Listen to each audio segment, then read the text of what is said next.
Hi friends, welcome back to my channel. ഇന്ന് ഞാൻ ഉപ്പുമാവിൻ്റെ റെസിപ്പിയാണ് ഉണ്ടാക്കാൻ പോകുന്നത്. അപ്പോൾ എളുപ്പത്തിൽ തന്നെ നല്ല ടേസ്റ്റി ആയിട്ടുള്ള ഈ ഉപ്പുമാവ് എങ്ങനെ ഉണ്ടാക്കുന്നതെന്ന് നോക്കാം. ഇനി ഈ ഉപ്പുമാവ് തയ്യാറാക്കാനായിട്ട് ഞാൻ ആദ്യം തന്നെ റവ ഒന്ന് വറുത്തെടുക്കുന്നുണ്ട്. അപ്പോൾ ലോ ഫ്ലെയിമിലിട്ടിട്ട് വേണ്ട ഈ റവ ഒന്ന് വറുത്തെടുക്കാൻ. ഉണ്ടാക്കാനായിട്ട് ഞാനൊരു പാത്രത്തിലേക്ക് വെളിച്ചെണ്ണ ഒഴിച്ച് കൊടുത്തിട്ടുണ്ട്. ഇതിലേക്ക് ക്യാരറ്റ് ചെറുതായിട്ട് കട്ട് ചെയ്തത് കൂടി ഇട്ട് നന്നായിട്ടൊന്ന് വഴറ്റിയെടുക്കാം. ഇതിലേക്ക് ഇഞ്ചിയും പച്ചമുളകൊക്കെ ചേർത്ത് കൊടുക്കാവുന്നതാണ്. ഞാനിതിലേക്ക് കുട്ടികൾക്കൊന്നും ഇഷ്ടമില്ലാത്തത് കൊണ്ട് തന്നെ ചേർത്ത് കൊടുക്കുന്നില്ല. ഇനി ഇതിലേക്ക് ഉഴുന്നും കടുകും കൂടി ചേർത്ത് കൊടുത്തിട്ടുണ്ട്. കടുകൊന്ന് പൊട്ടി വന്നാൽ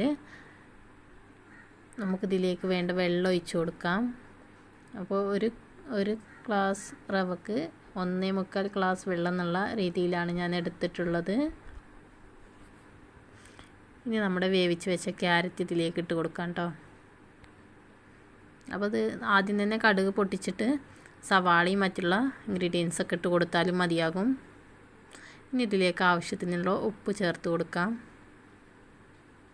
അപ്പോൾ ഈ വെള്ളമൊക്കെ നന്നായി തിളച്ച് വന്നപ്പോൾ ഞാൻ ഈ റവ ഇട്ട് കൊടുത്തിട്ടുണ്ട്. റവ ഇട്ട ഉടനെ തന്നെ എല്ലാ ഭാഗത്തും നന്നായി ഒന്ന് ഇളക്കി കൊടുക്കാം കേട്ടോ. ഹൈ ഫ്ലെയിമിലിട്ടിട്ട് തന്നെ നന്നായിട്ടൊന്ന് ഇളക്കി കൊടുത്തിട്ട് ഒന്ന് അടച്ച് വെച്ച് വേവിക്കണം. അപ്പോൾ ഞാൻ എല്ലാ ഭാഗത്തുനിന്നും ഇളക്കി കൊടുക്കുന്നുണ്ട്. ഇനി ഇതൊന്ന് അടച്ച് വെച്ച് വേവിച്ചെടുക്കാം. അടച്ച് വെച്ചതിന് ശേഷം ലോ ഫ്ലെയിമിലിട്ടിട്ട് വേണ്ട അതൊന്ന് വേവിച്ചെടുക്കാൻ. അപ്പോൾ ഞാനത് തുറന്ന് നോക്കിയിട്ടുണ്ട്. അപ്പോൾ വെള്ളമൊക്കെ പാകമായി വന്നിട്ടുണ്ട്.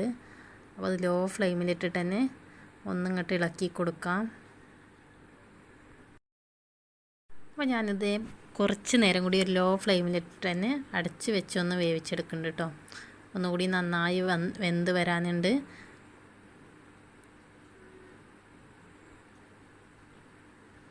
അപ്പോൾ അത് തുറന്ന് നോക്കിയപ്പോൾ നന്നായി വെന്ത് വന്നിട്ടുണ്ട് കേട്ടോ. നല്ല ടേസ്റ്റി ആയിട്ടുള്ള ഒരു റവൻ്റെ റെസിപ്പി തന്നെയാണിത്. നല്ല രസമുള്ളൊരു ഉപ്പുമാവ് തന്നെയാണിത്. എല്ലാവരും ഇതുപോലെ ഒന്ന് ഉണ്ടാക്കി നോക്കണം.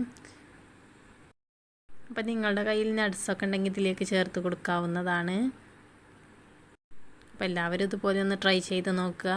എൻ്റെ വീഡിയോ നിങ്ങൾക്ക് ഇഷ്ടമായെങ്കിൽ ലൈക്ക് ചെയ്യുക, ഷെയർ ചെയ്യുക, സബ്സ്ക്രൈബ് ചെയ്യുക, സപ്പോർട്ട് ചെയ്യുക. താങ്ക്